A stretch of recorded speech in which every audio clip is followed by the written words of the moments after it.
अब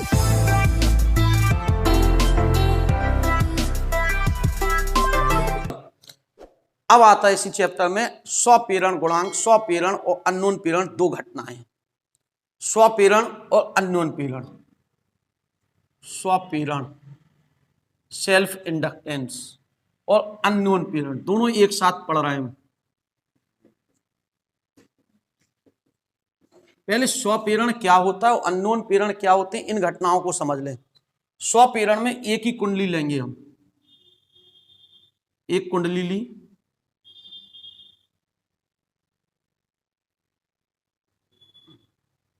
इस कुंडली में एक हमने बैटरी लगा दी, एक कुंजी लगा दी, एक धारा नियंत्रक लगा दिया और साथ में एक धारा मापी और लगाना है, इधर ही लगा दें, कोई दिक्कत नहीं। एक धारा मापी भी लगा दिया जो धारा को क्या करता है, मापता है। जो धारा नियंत्रक है, कुंजी है और जो बैटरी है, इतनी चीजें लगा दी। जब इस कुंडली की धारा में परिवर्तन किया जाता है, इसी कुंडली की धारा में हम क्या कर रहे हैं, परिवर्तन कर रहे हैं, तो इस कुंडली के फ्लक्स में परिवर्तन होता है। किस में परिवर्तन होता है, फ्लक्स में परिवर्तन होता है। फ्लक्स में परिवर्तन होने के कारण इस कुंडली में एक प्रेरित विद्युत वाहक बल उत्पन्न हो जाता है। क्या उत्पन्न हो गया, प्रेरित विद्युत, जिससे इस कुंडली में क्या बहने लगती है, प्रेरित धारा बहने लगती है। कौन सी धारा, प्रेरित धारा, आईपी कहा जिसे हमने। जब किसी कुंडली में धारा का परिवर्तन किया जाता है तो उस कुंडली के फ्लक्स में परिवर्तन होता है, जिससे उस कुंडली में क्या उत्पन्न हो जाता है, प्रेरित विद्युत वाहक बल उत्पन्न हो जाता है। उस कुंडली में क्या बहने लगती है, प्रेरित धारा बहने लगती है, जिससे इस कुंडली में प्रेरित धारा, इस घटना को स्वप्रेरण कहते हैं। अननोन प्रेरण क्या होता वो समझो। इसमें हम कितनी कुंडली ले, दो। अननोन, अन्य के कारण, एक कुंडली, इसमें हमने बैटरी लगाई, एक कुंजी लगाई और एक धारा नियंत्रक लगाया। इसके पास में दूसरी कुंडली और रखी, बिल्कुल समीप पड़ोसी है इसका। इसमें हमने केवल क्या लगाया, धारा मापी। जब पहली कुंडली, जो प्राथमिक कुंडली हो, जो द्वितीयक कुंडली है सेकंड, इसमें केवल एक ही कुंडली थी, दो कुंडलियों का रोल नहीं था।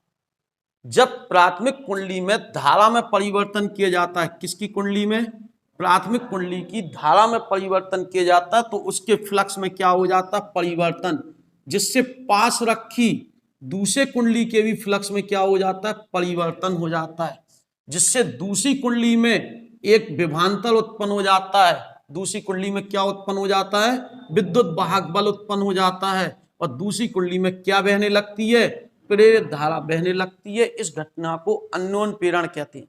हम धारा में यहाँ परिवर्तन इसी कुंडली में कर रहे थे, फ्लक्स में परिवर्तन इसी कुंडली में था, विद्युत वाहक बल इसी कुंडली में उत्पन्न हो रहा, प्रेरित धारा इसी, इस घटना को स्वप्रेरण कहते हैं। अननोन प्रेरण, जब दो पास रखी कुंडलियों में से एक कुंडली की धारा में परिवर्तन करते हैं तो पास रखी दूसरी कुंडली के फ्लक्स में क्या होता है, परिवर्तन, जिससे दूसरी कुंडली में क्या उत्पन्न होता है, प्रेरित विद्युत वाहक बल, जिससे दूसरी कुंडली में क्या बहती है, प्रेरित धारा बहती है, जो मुख्य धारा का क्या करती है, विरोध करती है। इस घटना को अननोन प्रेरण कहते हैं। इसमें स्वयं के कारण विरोध हो रहा, स्वप्रेरण, सेल्फ इंडक्टेंस, म्यूचुअल इंडक्टेंस, दूसरे के कारण, पड़ोसी का मकान बन रहा, हम जल रहे। अननोन प्रेरण, पड़ोसी का मकान बन रहा, हम जल रहे, वहां धारा प्रवाहित हो रही वहां, लेकिन प्रेरित धारा हमें उत्पन्न हो रही, तो ये अननोन प्रेरण। और स्वयं के कारण हो, घर में लड़ाई हो रही, हमारी मकान बन रहे, हमारी घर में लड़ाई हो रही, तो वो अब ये नहीं लिख के आना, ये तो एक सामान बोलचाल की भाषा में समझाया हमने, नहीं तो लिखे आप घर में लड़ाई हो स्वप्रेरण, पड़ोसी के यहाँ के वजह से जलो तो अननोन प्रेरण, ये नहीं लिखना। इसमें लिखेंगे क्या, स्वप्रेरण में जब किसी कुंडली की धारा में परिवर्तन किया जाता है तो उसी कुंडली के फ्लक्स में परिवर्तन होता है, जिससे उसी कुंडली में एक प्रेरित विद्युत वाहक बल उत्पन्न हो जाता है और प्रेरित धारा बहने लगती है। इस घटना को स्वप्रेरण कहते हैं। स्वप्रेरण का उदाहरण है चौक कुंडली। चौक कुंडली नहीं जानते होगे, ट्यूबलाइट जो होती है उसमें बड़ी बीच में डिब्बी लगी रहती है, वो चौक कुंडली होती है। अब जो नई है जो एलईडी बेस्ड है, जो पहले ट्यूबलाइट आती थी उसके बीच में एक डिब्बी लगी होती थी चौक, उसे चौक बोलते थे। तो इसका उदाहरण है चौक कुंडली। स्वप्रेरण का उदाहरण, उसमें एक ही कुंडली होती है। अननोन प्रेरण का उदाहरण है ट्रांसफार्मर, उसमें 2 कुंडलियां होती हैं। अभी आगे हम ट्रांसफार्मर पढ़ेंगे तब देखेंगे उसमें कितनी कुंडलियां बनाएंगे, 2 कुंडली बनाएंगे। चौक कुंडली भी पढ़ेंगे और ट्रांसफार्मर भी पढ़ेंगे। चौक कुंडली में केवल एक ही कुंडली होगी, उसी कुंडली की धारा में परिवर्तन होगा, उसी के फ्लक्स में परिवर्तन होगा, उसी में प्रेरित धारा उत्पन्न होगी। अन्योन प्रेरण में 2 कुंडलियां होंगी, एक प्राथमिक कुंडली और एक द्वितीयक। प्राथमिक की धारा में परिवर्तन करेंगे, द्वितीयक में प्रेरित विद्युत वाहक बल उत्पन्न होगा। इस घटना को क्या कहेंगे, अन्योन। अब बात आती है स्वप्रेरण गुणांक।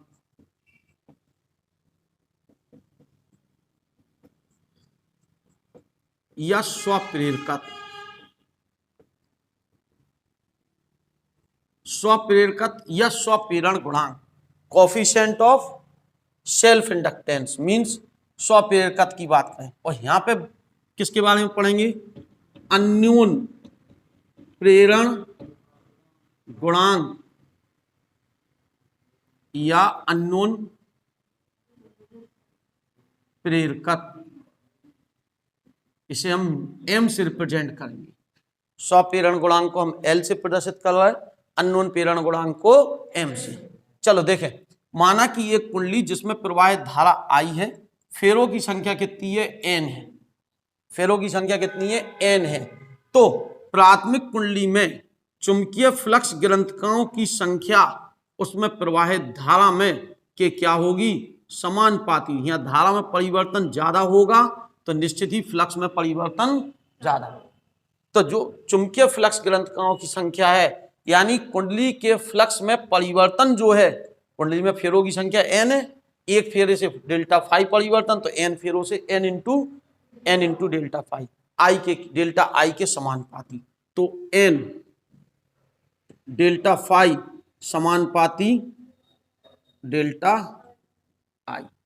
तो n डेल्टा फाई बराबर l डेल्टा आई, जहां l को कौन सा गुणांक कहेंगे, स्वप्रेरण गुणांक या स्वप्रेरकत्व कहते हैं। तो l बराबर n डेल्टा फाई अपॉन,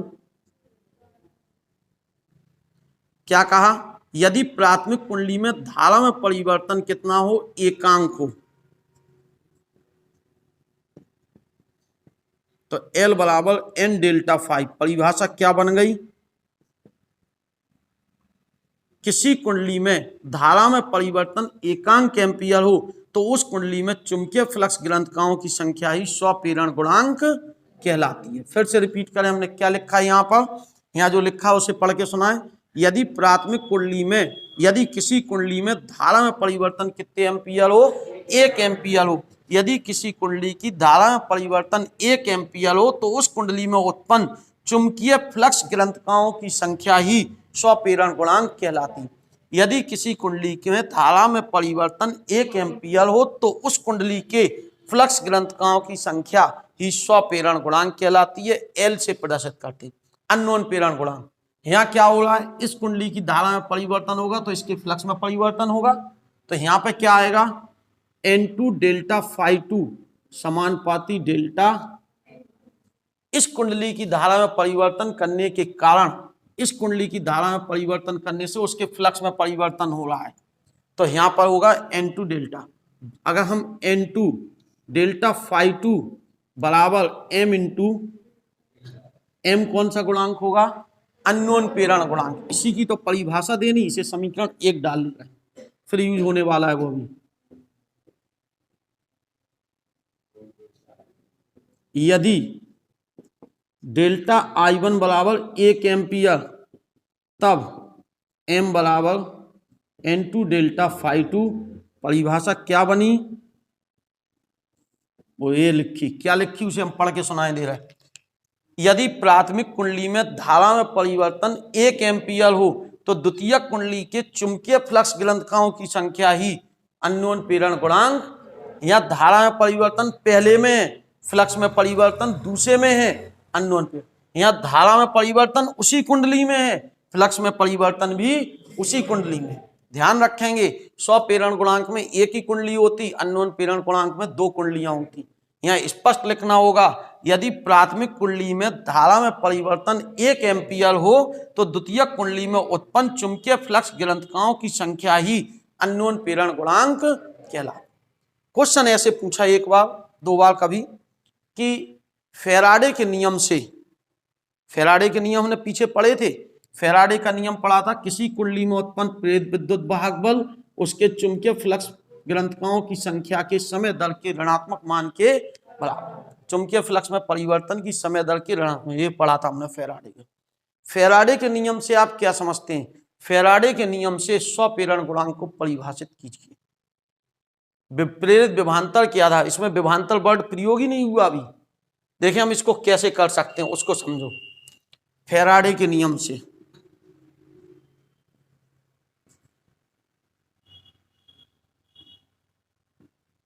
उत्पन्न प्रेरित विद्युत वाहक बल, इंडक्टेंस, इलेक्ट्रोमोटिव फोर्स क्या होगा? ई बराबर minus N delta phi upon, अरे ई बराबर minus N delta phi upon delta T रख दो जरा। तो ई बराबर माइनस एन डेल्टा फाई का मान कितना रख सकते? L into delta I upon delta, तो एल बराबर minus E upon delta I upon delta. यदि delta I upon delta T बराबर 1 एम्पियर पर सेकंड हो तो एल बराबर ई केवल संख्यात्मक मान। कौन सा मान लिया?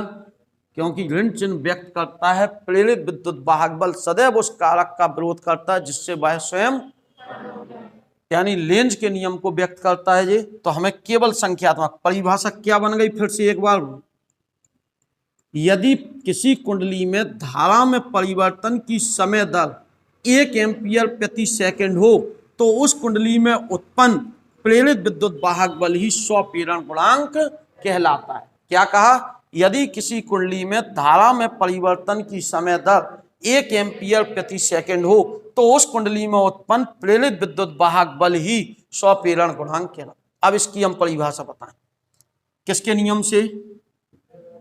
फैराडे के नियम से। द्वितीयक कुंडली में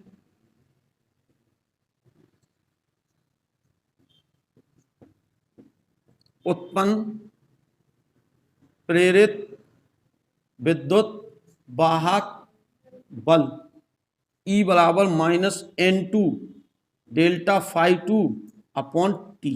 समय तो समान है दोनों के लिए, जितनी समय इसमें परिवर्तन उतना ही समय में इसमें परिवर्तन।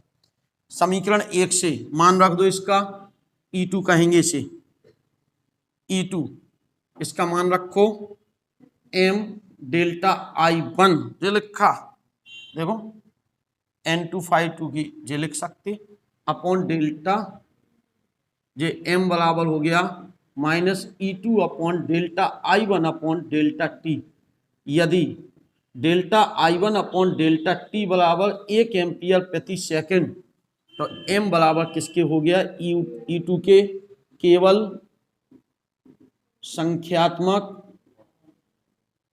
मान। ऋण चिन्ह तो व्यक्त करता है प्रेरित विद्युत वाहक बल E2 उस कारक का विरोध करेगा जिससे वह स्वयं उत्पन्न हुआ, यानी इस मुख्य धारा का विरोध करेगा ये E2, ये वाली धारा इसका विरोध करेगी।